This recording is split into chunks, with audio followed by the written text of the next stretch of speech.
السلام علیکم ورحمۃ اللہ وبرکاتہ۔ ناظرین کرام، آج احمد آباد میں بڑا ہی دردناک واقعہ پیش آیا جس کی وجہ سے پورا ملک پریشان حال ہے اور رنجیدہ اور غمگین ہے۔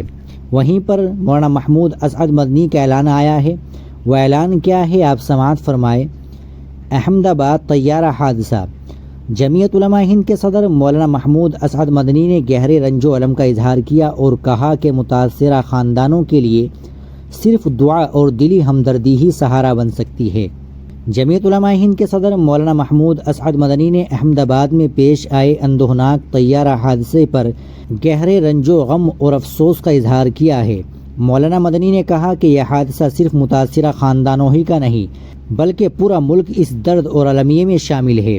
انہوں نے کہا کہ جو زندگی اچانک اس سانحے کی نظر ہو گئی، ان کے خاندان اور بعض قومی اہمیت کے حامل شخصیات کے تناظر میں ملک کے لیے یہ خلا کبھی پر نہیں ہو سکتا۔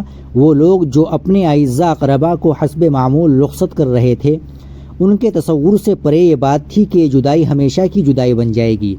ایسے لمحات میں جذبات کے اظہار میں الفاظ بے بس ہو جاتے ہیں، صرف دعا اور دلی ہمدردی ہی سہارا بن سکتی ہے۔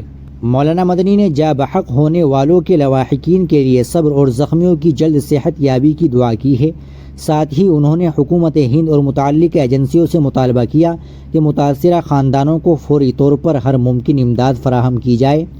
مولانا مدنی نے جمعیت علماء ہند کی اکائیوں کو بھی تلقین کی کہ وہ متاثرہ خاندانوں سے رجوع کرے، ان کے دکھ درد میں شریک ہو اور ہر ممکن تعاون فراہم کرے۔ ہم دکھ کی اس گھڑی میں متاثرہ خاندانوں کے ساتھ ہیں، ان کا درد ہمارا درد ہے۔ ناظرین کرام، یہ تھا جمعیت علماء ہند کا اعلان۔ آپ اس اعلان کے متعلق سے اور اس حادثے کے تعلق سے کیا کہیں گے کمنٹ باکس میں ضرور بتائیں۔ ویڈیو کو لائک اور شیئر ضرور کریں، چینل کو بھی سبسکرائب کر لیں۔ السلام علیکم ورحمۃ اللہ وبرکاتہ۔